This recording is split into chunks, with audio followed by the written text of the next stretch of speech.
Dando início ao ciclo de palestras do 10º Encontro Espírita pela Paz, recebemos na noite de hoje Sávio José Barros de Mendonça. Amazonense e radicado em Brasília há 41 anos, Sávio Mendonça trilha o caminho espiritualista desde 1980, quando integrou a Escola de Yoga Integral e também participou de movimentos ligados à ufologia. Ingressou em 1987 na Fraternidade do Triângulo, da Rosa e da Cruz, sob a liderança de América Paliolelo Marques, período em que conheceu as obras de Ramatiz. Desde 2011, coordena o Grupo Dharma, em Brasília, e desde 2013 vem psicografando obras sob a corrente ramatiziana, como O Vale dos Espíritas, a trilogia Missão Planetária, A Derradeira Chamada e O Sentido da Vida, da engenharia de karmas ao processo de autotransformação. Amor, encontros, desencontros e reencontros. Mediunidade sem preconceito e No Silêncio da Alma, todas pela Editora do Conhecimento. O autor está em vias de publicação de uma obra voltada para a cura e tratamentos físico-espirituais. Para realizar a palestra com o tema Em Busca do Silêncio Interior, uma base da paz, eu convido Sávio Mendonça. Bom, boa noite a todos. É uma grande honra estar participando do 10º Encontro Espírita pela Paz, do Núcleo Assistencial Ramatiz, de Campo Grande. É sempre oportuno a gente ter esses momentos de troca, de intercâmbio, né, com todos aqueles que trilham o caminho espiritual, e especialmente aqueles que que conhecem a obra de Ramatiz, que buscam essa sintonia com o trabalho desse espírito magnânimo, espírito especialíssimo, né? Que a gente agradece ao plano espiritual superior aqueles que tiveram ou que têm tido a oportunidade de conhecer as obras dele. Bom, iniciando esse trabalho, essa palestra, né? Eu pediria que projetasse, eu não sei se já estão projetando, né? Que eu não estou conseguindo ver daqui o slide.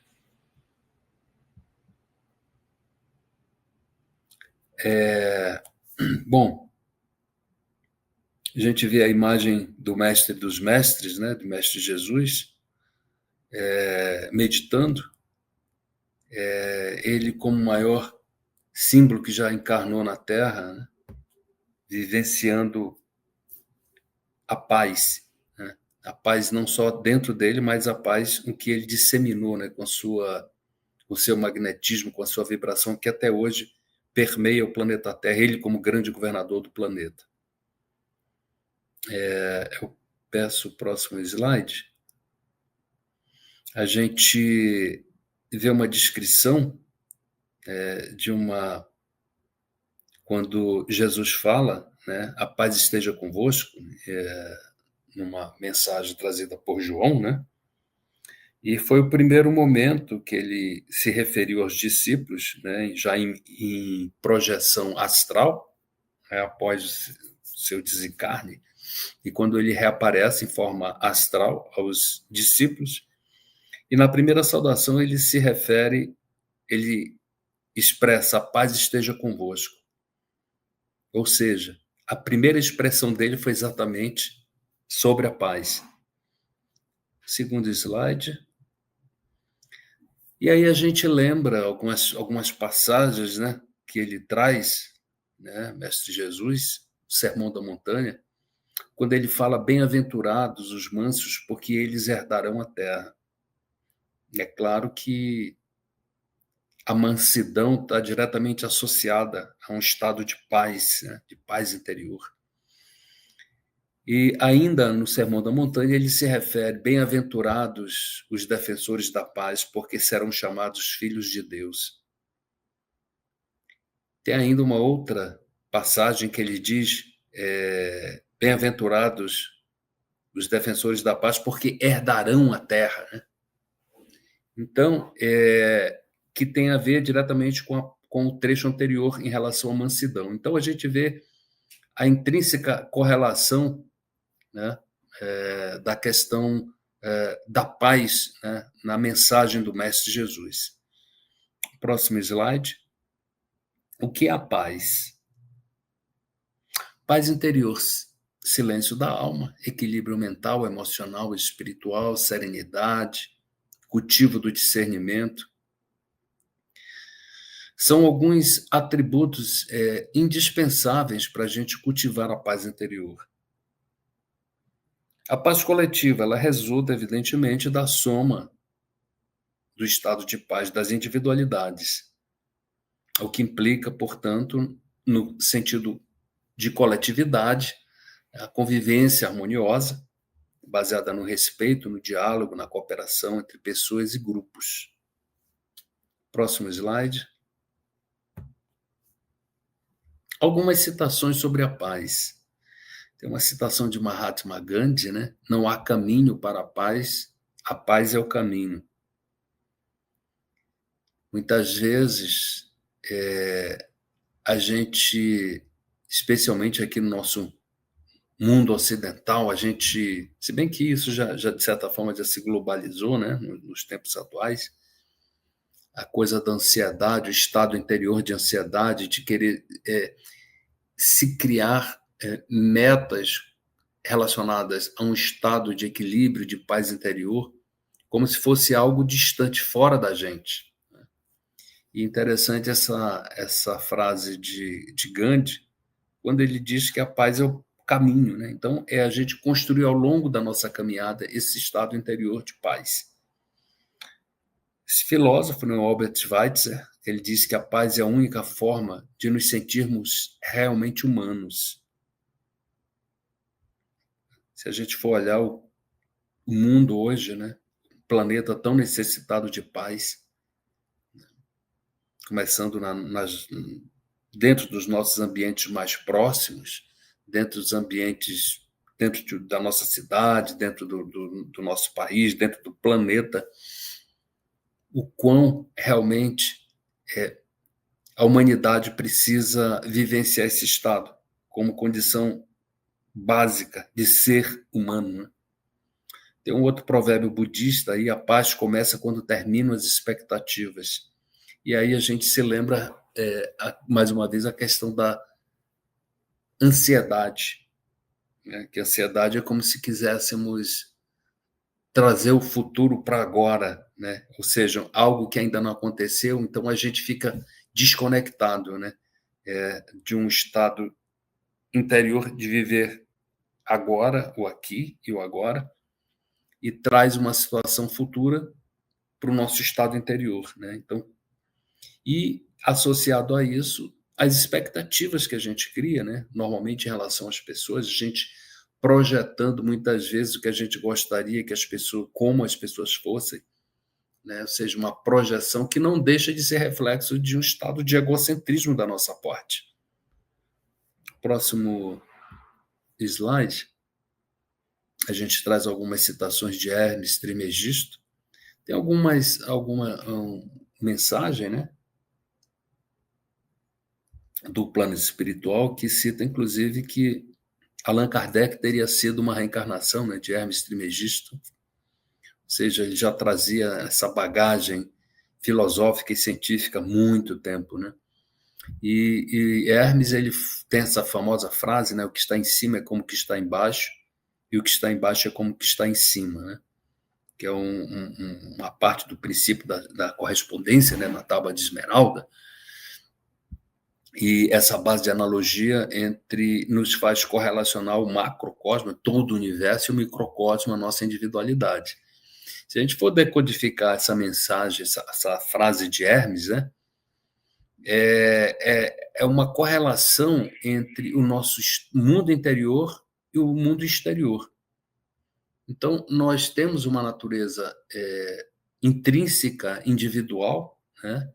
Lembro agora um termo em que o psiquiatra alemão, aliás, suíço, né, o Jung, ele fala da individuação, né, que é a nossa característica, o nosso estado individual, mas, ao mesmo tempo, nós somos, por natureza, um ser social, um ser, ao mesmo tempo, interagente com o ambiente, né, com a realidade ambiental e, portanto, com as pessoas, começando na família, né, na vizinhança, no ambiente de trabalho, no ambiente social em que a gente frequenta, nos ambientes, nos trabalhos espirituais, ou seja, a todo instante estamos interagindo com o ambiente externo, portanto, com as pessoas. Então, é o desafio a gente encontrar esse equilíbrio entre fazer o nosso trabalho de autoconhecimento, de autodescoberta, de autotransformação, e, ao mesmo tempo, estender as mãos ao próximo, a quem está, começando pelos mais próximos, né? Então, essa relação sistêmica, né, de interação e interinfluência é inerente, né, a nós, seres humanos. Outra frase também de Hermes: conhece-te a ti mesmo e conhecerás o universo e os deuses. Né? Essa frase nos faz lembrar o filósofo Sócrates, quando ele fala conhece a ti mesmo, né? Como condição básica do encontro com o bem-estar e a felicidade interior. E Jesus, quando ele fala conhece a ti mesmo, conhecerás a verdade. Então a gente começa a ver as correlações que existem, né? E a gente é essencial, né? Amar, a outra frase do Mestre Jesus, né? Amar a Deus sobre todas as coisas e ao próximo como a si mesmo. Então a gente vê essa correlação tríplice, né? E o quanto muitas das vezes a gente entra no momento de prece, no momento de meditação, no momento de conexão espiritual, no momento de sintonia com o plano espiritual, de sintonia no momento da prece com a mente divina, né? E muitas das vezes estende as mãos ao próximo, faz um trabalho social, faz um trabalho de ajuda, e quase sempre a gente esquece da gente mesmo. E a gente não ama o que não conhece. Portanto, amar a si próprio, às vezes, fica distante, né? E a gente não vai encontrar paz interior sem um cultivo de amor próprio. Próximo slide. Como conquistar a paz coletiva, né? O exercício da empatia, né? Sentir as dificuldades, as dores do próximo, né? A tolerância, o próximo, o outro é tão imperfeito quanto a mim, né? A questão do exercício da paciência, né? Meu guia espiritual é paciente comigo, para com as minhas imperfeições. Então, é um estímulo para que a gente também seja paciente em relação ao próximo, às imperfeições do próximo, que são tão imperfeitos quanto a mim. Resolução de conflitos baseada em princípios crísticos, né? Ter uma visão ampla, universalista, como Ramatiz ressalta bastante. E a paz é um processo ativo, exige esforço individual e coletivo. Ou seja, parte da nossa individualidade, mas exige uma interação com o conjunto, né, com a coletividade. O próximo slide. O estado interior individual afeta o coletivo, ou seja, tudo começa na nossa individualidade. Né? Um estado de tensão interior, um estado de conflitos, de agitação, de violência, tudo que vem de dentro da gente, na nossa correlação com o mundo, com o próximo, vai acabar afetando, né? Se expressando mesma coisa no sentido contrário. Né? Na medida que a gente cultiva um estado de paz, de equilíbrio interior, né, de harmonia, a gente tende, então, na medida que a gente se interage, se interrelaciona, expande esse mesmo princípio com o próximo. Slide seguinte. A paz no mundo. O primeiro passo é trabalhar o mundo interior, né? Mesmo em meio às adversidades, devemos cultivar a paz interior. A paz não significa inércia e inatividade, A paz exige capacidade de autocontrole mental, emocional, mas sem autoperseguição. Bom, é importante a gente estabelecer princípios, né? E ter princípios, estabelecer propósitos de vida, sem dúvida, e internalizar, a partir daí, princípios espirituais universalistas. Aquele que está nessa trilha, nessa caminhada, né, com essa abordagem que Ramatiz traz, né, essa abordagem universalista, como condição básica de a gente ter uma mente ampliada, uma mente extensa, não se fechar, né? Ramatiz tem uma passagem que ele fala que a nossa mente tem que ser do tamanho do universo, ou seja, infinita, que a gente se apegue a nada, né? Que a gente tenha princípios, sim, os princípios universais, esses são imutáveis, mas o resto está em processo contínuo de evolução. E esse trabalho de busca da gente ter um estado de paz interior, de autocontrole, né, exige alguns exercícios como meditação, né, alguns cuidados para que a gente também não como está exposta no slide, a gente não faça também um trabalho de autoperseguição, né, que via discernimento encontre o ponto de equilíbrio, entendendo que o estado de paz não significa ser inerte, né? Não significa ter a mente vazia, mas tem momentos em que a gente precisa buscar esse silêncio interior, esse estado interior de pacificação com a gente mesmo. Mas tem momentos que a gente vai estar em atividade, vai estar produzindo, vai estar estendendo as mãos. Isso não significa que a gente vai estar num estado de silêncio total interior, a gente vai estar interagindo, é inevitável. Então, são momentos que a gente vai encontrar esse estado interior de pacificação. E entendendo como naquela frase, né, que a gente viu de Buda, né, que é estar no caminho, né, aliás, de Gandhi. E próximo slide, por favor. A gente vê aí o escopo mental e emocional do ser humano e seu grau de consciência. Esse slide ele tem muitas informações para que a gente possa dissecá-lo, entendendo que é um exemplo, uma amostra do nosso estado mental, da nossa mente, né? Como se fosse um iceberg, né? O consciente é uma parte pequena, aí você tem um subconsciente, né? E mais lá no fundo o inconsciente, que são estágios, informações, memórias muito mais antigas. Bom, quando a gente vai, na medida que a gente faz o trabalho de autoconhecimento e autotransformação, esse nível essa separação entre essa camada que separa entre consciente e subconsciente, ela vai baixando, ela vai descendo.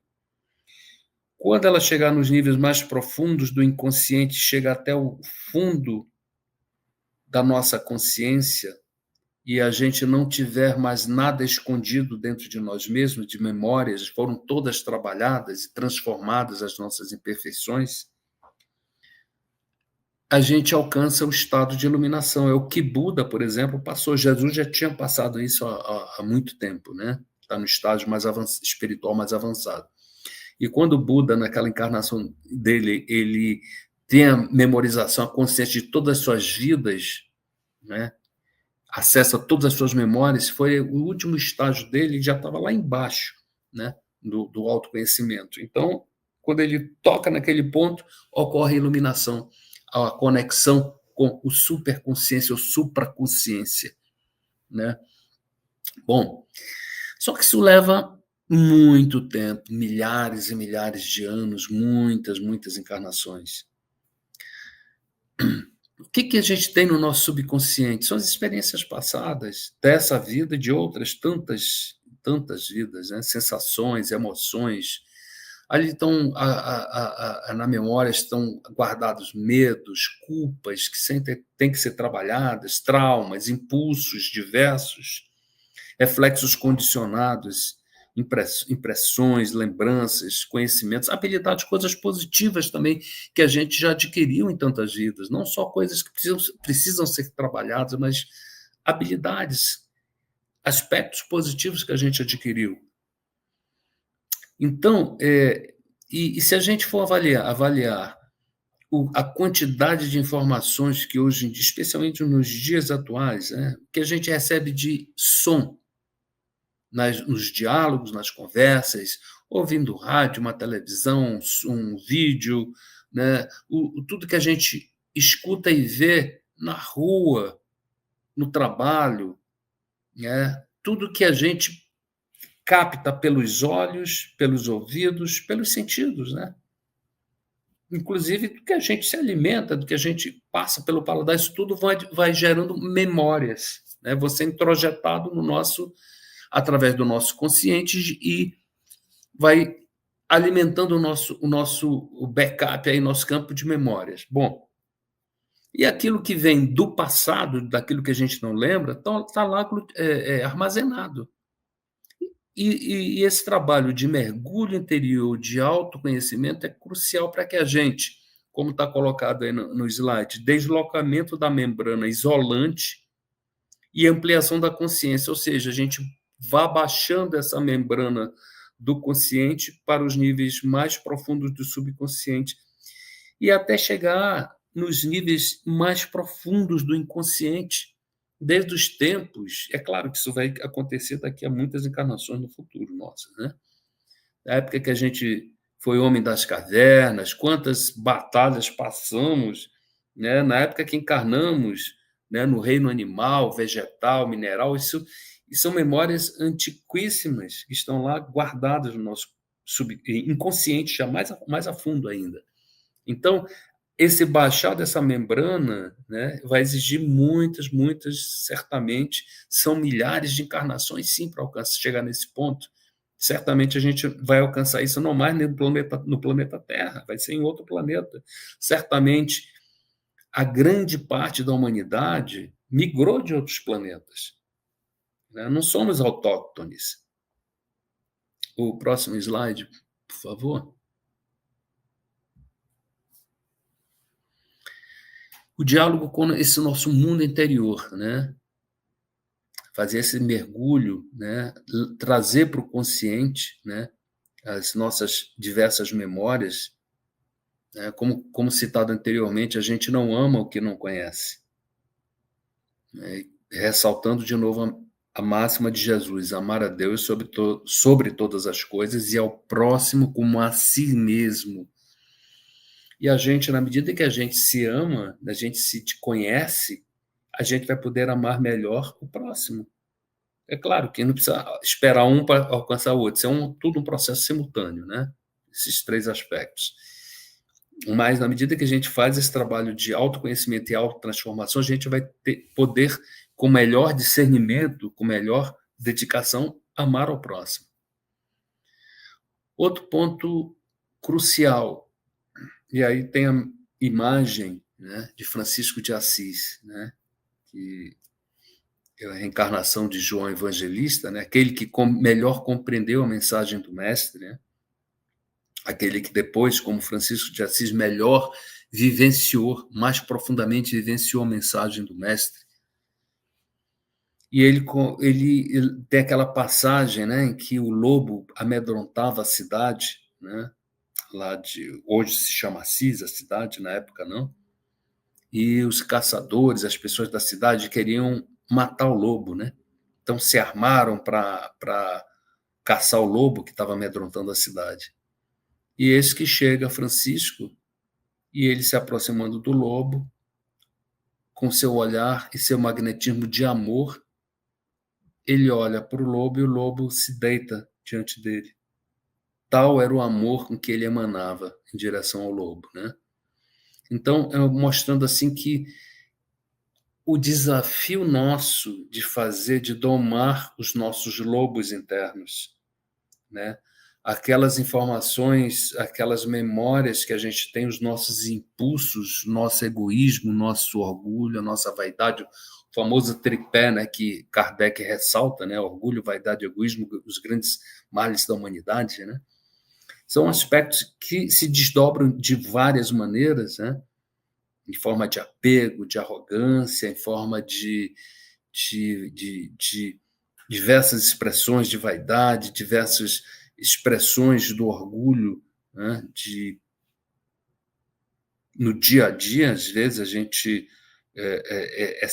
essas memórias elas se expressam de diversas maneiras dentro da gente, mas ressaltando essa mensagem, essa postura de Francisco de Assis, né? Em que a gente não tem que usar da violência com essas nossas imperfeições. Tem que usar da educação com amor, né? Educar esses impulsos, esses lobos internos nossos, a partir do acesso, né, a eles, do autoconhecimento, do acesso a eles, mas de tocá-los com amor, né? O que não significa conivência, mas um trabalho de educação, né, um trabalho de firmeza, mas, acima de tudo, de domá-los com amor, né, e nunca com violência. Ajudando a se transformarem, né, com humildade, aceitação, a gente se aceitar como um ser imperfeito, né, envolvendo-os com amor, estabelecendo a rotina do diálogo sincero e esclarecedor, né. Os impulsos, as emoções, elas apenas sentem, elas não pensam.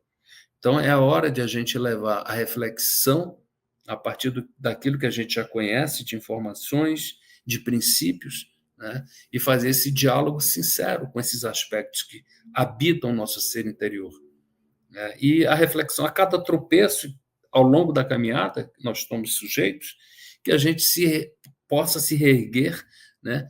Respirar profundamente, pedir forças ao alto, motivação para seguir na caminhada, mas se reerguer sem culpas, trabalhando esse processo continuamente. Próximo slide, por favor.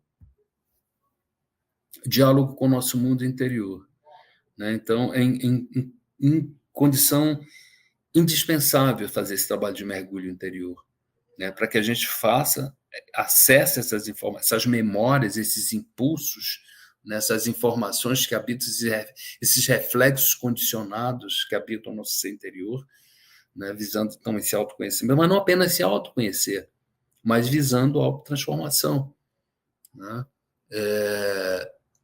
Muitos trabalhos no campo da psicologia, às vezes, fazem esse trabalho de autoconhecimento, mas não basta se autoconhecer, é preciso se autotransformar. E aí é onde entram os princípios espirituais, né?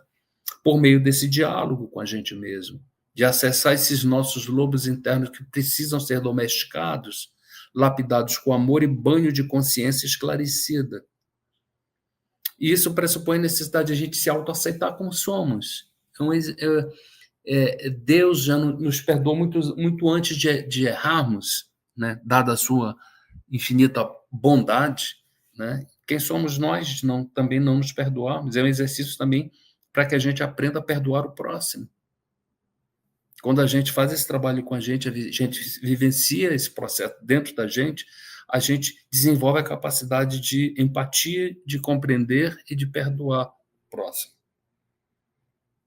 A panela de pressão que não pode explodir, ou seja, estar a cavaleiro da situação.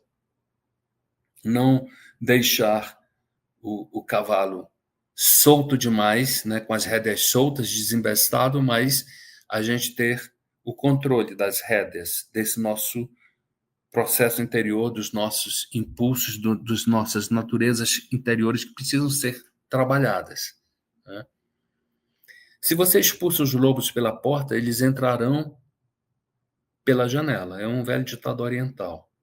Ou seja, não adianta a gente usar da violência com esses nossos impulsos, muitas vezes carregados de insatisfação, natural que haja insatisfação, mas que a gente exercite a capacidade de aceitá-los pelo nosso estado interior, porque tudo que a gente é hoje é decorrência do que fomos no passado.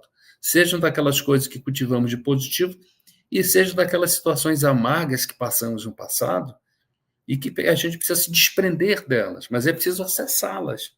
Não adianta empurrar para baixo do tapete.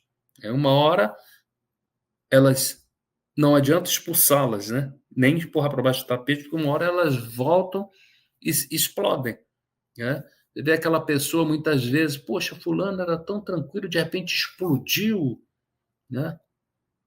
A panela de pressão explodiu. Não houve um trabalho adequado. De repente, aquela pessoa, nossa, a pessoa parecia tão correta, tão justa, de repente fez isso, né? E quem somos nós para julgar? Jesus, quando queriam apedrejar a adúltera, né, ele falou: quem de vocês não tem pecado que atire a primeira pedra? Então, é um exercício diário desse trabalho de autoaceitação, de autodiálogo, de processar, de meditar sobre, refletir sobre os nossos aspectos diariamente, né? Como é que foi no final do dia, a gente fazer aquela reflexão, como é que foi meu dia hoje? Eu fui agressivo, né? Aquela pessoa, quando chamou minha atenção, vê aquele fogo interior lá de dentro, aquele fogo do orgulho machucado, né? Então eu descubro, começo a perceber que o orgulho ainda está muito presente dentro de mim, né? Então vou conversar com esse meu orgulho, vou fazer esse diálogo sincero, humildemente, aceitando, porque ele está aí, então ele existe, não adianta eu negá-lo, empurrar para baixo do tapete.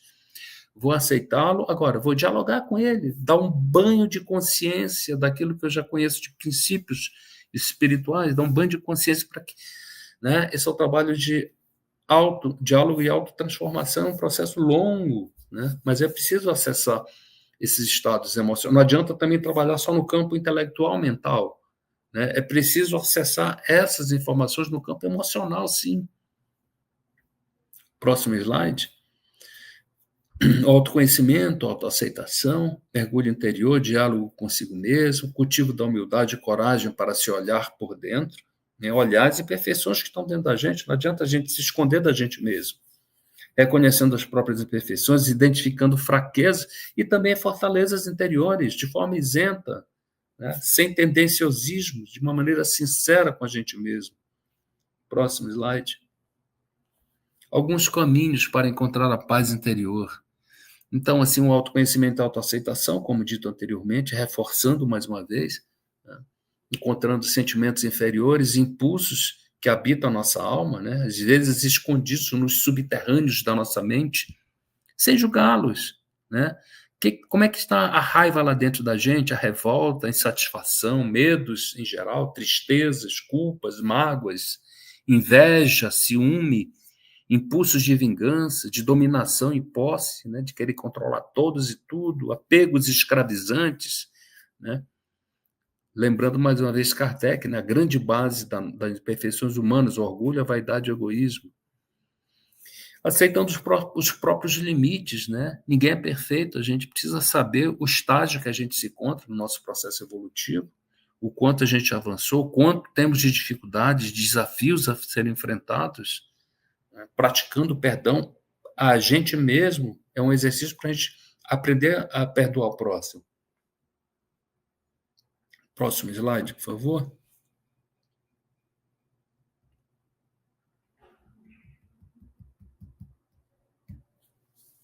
Alguns caminhos, né, para a gente encontrar. Cultivando o silêncio interior, através da meditação. Ter aquele momento, a gente tem 24 horas no dia, né? Vamos tirar aí 7, 8 horas por aí de sono, né? Sobram em torno de 16 horas, né? Ter pelo menos umas 8 trabalhando na atividade profissional. Sobram mais 8 horas. Será que nessas 8 horas a gente não consegue encontrar alguns poucos minutos, né?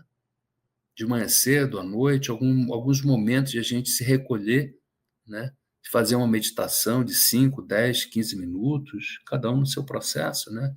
Momento da prece, momento da contemplação, né? Contemplar, admirar a natureza, entrar em sintonia com as forças da natureza, né? Alguns momentos de ouvir músicas tranquilas para que a gente acalme o nosso mundo interior. E o próprio silêncio no ambiente. Quantas pessoas chegam em casa, a primeira coisa que faz é ligar um rádio, uma TV, começar a falar. Tem horas que é preciso descobrir, ouvir o som do silêncio, né? Do silêncio no ambiente. E descobrir o bem-estar de estar consigo mesmo, amando-se, né? Muitas vezes aquele momento em que a gente, puxa, eu estou sozinho, que ótimo. É o momento, então, de eu estar comigo mesmo, né? Aceitar-me. Né? Será que eu consigo me olhar no espelho e apontar para mim mesmo? Ô, cara, eu te amo, eu te aceito do jeito que Deus me fez, falando com todo o meu coração, do ponto de vista físico e espiritual. Será que a gente tem esse momento? Vivendo o presente, né? A ansiedade vem do futuro, a depressão do passado. Foque no agora. Faça uma coisa de cada vez com atenção plena, sendo integral desde os pequenos afazeres. Na hora de comer, será que a gente come naquele momento de agradecer a Deus por aquele alimento, à luz, ao sol, né, à mãe natureza, aos que trabalharam para aquela comida estar na mesa? Será que naquele momento é o momento de eu curtir aquele sabor daquela comida, agradecer, respeitando aquele momento, ou eu estou só comendo mecanicamente, conversando, de forma desconcentrada? Até porque quando a gente se concentra e se entrega integralmente àquele processo, a gente vai fazê-lo de uma maneira mais eficaz, né? Certamente os nutrientes serão melhor absorvidos. A hora de caminhar, de arrumar a cama, será que eu faço com amor aquilo, de bom grado? A hora de ler, de falar com alguém, de realizar qualquer tarefa, será que eu estou concentrado? Às vezes eu estou falando com alguém, mas a cabeça está rodando, desconcentrado, pensando em outra coisa, tem um desrespeito àquela pessoa que está falando. Então, esse exercício de fazer uma coisa de cada vez, de ser integral naquilo que faz, é um exercício de concentração, um exercício de integração com aquilo que a gente está fazendo, e de entrega, né? De fazer as coisas com amor. Quando a ansiedade vem do futuro, muitas vezes a gente queria que as coisas aconteçam. Existe um fluxo natural do universo. Será que a gente está tentando atropelar esse fluxo? Será que a gente está, muitas vezes, um processo de depressão que muitas vezes decorre de um estado de tristeza, lá por trás é um estado de revolta, é o orgulho que está ressoando, né? Ou um estado de egoísmo, né, de egocentrismo. Muitas vezes a gente gostaria que tal situação acontecesse do jeito que a gente quer. Nem sempre acontece isso, né? Será que a gente está vivenciando um estado de aceitação, de resignação? Resignação não quer dizer baixar a cabeça e não reagir, né?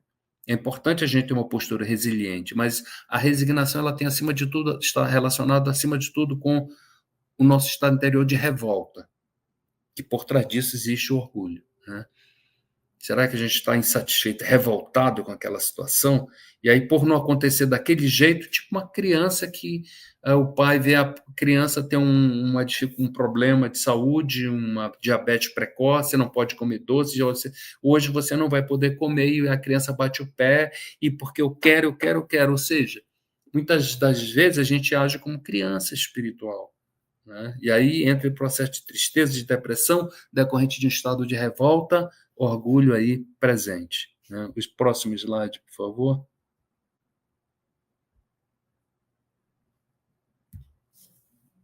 Simplifique a vida. Reduza os excessos, né? Para que a gente encontre paz, muitas vezes muita coisa, muita atividade, muita loucura, a gente não está conseguindo administrar. Muitas informações, tarefas. Hoje em dia, né, quantidade de bombardeamento de informações, internet, nas mídias em geral, no trabalho, informações, né? É um mundo de informações, de dados que a gente recebe diariamente, né? É uma imersão descontrolada excessiva no mundo digital, né? Objetos que geram verdadeiro caos no nosso mundo interior, né? Então, é preciso dar uma segurada uma controlada nessa captação de informações pela nossa vista, pelos nossos ouvidos, né? Organize a vida, né? Estruture as rotinas, sem esquecer da flexibilidade. Nós não somos robôs, né? Um ambiente caótico ou desorganizado denota uma mente desorganizada, caótica. É importante a gente organizar a nossa vida e as nossas coisas, né? Descobrir os nossos limites. É um exercício de humildade isso. Aprender a dizer não muitas vezes, né? Priorizando o que foi importante versus urgente. Muitas vezes, determinadas coisas são importantes, mas não são urgentes. Outras são urgentes, mas quando a gente avalia, elas não são tão importantes. Então, é colocar o discernimento, né? Sem culpa, alinhando, buscando esse alinhamento do nosso bem-estar. Próximo slide. Cuidando do corpo e da mente, alimentação equilibrada, funcional. Muitas vezes a pessoa diz, tal coisa é muito bom para a saúde, mas eu vou consumir aquele alimento e ele não me faz bem, porque cada corpo é um universo à parte, né? Então, é a questão do alimento funcional, a relação de cada ser com o seu alimento, né? Em função da sua natureza, suas características, sua herança genética, seus processos kármicos, enfim. Alinhar com a nossa fisiologia e bem-estar individual. Prática de meditação, de yoga, de caminhada, exercícios físicos, alongamentos, esporte, enfim. Buscar dormir bem, cuidar da saúde física, né? Fazer check-ups periódicos, encontrar momentos agradáveis de interagir com os nossos parentes, amigos, colegas, né? Momento de um chá, de um almoço, ou seja, encontrar esse momento também de interação agradável, né? Próximo slide. Cultivar relações saudáveis, né? São essas relações interpessoais afetando também o nosso estado, o nosso mundo interior. Afaste-se de pessoas tóxicas e invista em quem te inspira paz e crescimento. É claro, a gente tem que usar o discernimento. Às vezes, dentro da nossa família, existem desafios kármicos para serem trabalhados, exercícios para a nossa humildade, para o nosso transformar humildade orgulho e humildade, né, egoísmo em altruísmo, em capacidade de doação incondicional. Então, é preciso usar o discernimento, mas muitas vezes a gente acaba atraindo situações que não estavam no nosso caminho kármico, né? Então, às vezes, pessoas que estão só atabalhoando a nossa vida. Comunique-se com empatia para evitar conflitos desnecessários, exercício de a gente vivenciar a dificuldade, as fraquezas do outro, né? Use a sensatez e o discernimento, né, para se comunicar. Às vezes, a forma inapropriada pode gerar conflito. Se comunicar de uma maneira ajustada, adequada, né? Muitas vezes a gente pode dizer fulano falou de uma maneira agressiva, você pode reagir igual com agressividade e aí gera um conflito desnecessário. Muitas vezes é o momento de esperar um momento certo, acalmar as emoções e conversar, fulana, a sua forma de expressão me machucou, não foi adequada por conta disso. Vamos encontrar maneiras ajustadas de comunicação, né? Muitas vezes, conflitos são decorrentes de formas de comunicação inapropriadas. Próximo slide. Se desapegue do controle. Muita ansiedade vem da necessidade de controlar tudo. Controlar pessoas, controlar coisas, controlar situações. Entenda que muitas coisas estão além do seu poder. Foque no que pode mudar dentro de si. Observe o seu grau de orgulho, vaidade e egoísmo, que precisam ser trabalhados. Muitas vezes a gente precisa se desapegar dessas nossas fraquezas, precisa se desapegar do controle, que é nada mais presença do nosso egocentrismo, do nosso orgulho, de querer controlar tudo e pessoas. Próximo slide.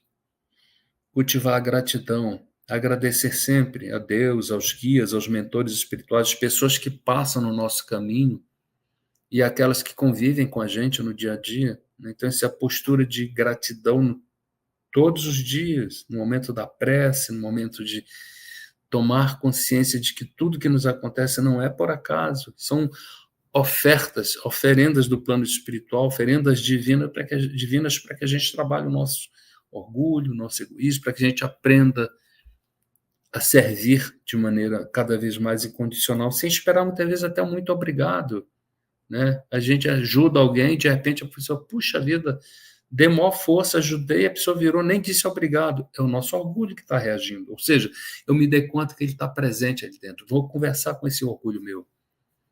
Agradece mesmo as situações amargas, né? Que ajudam a amadurecer a nossa mente, o nosso coração. Próximo slide.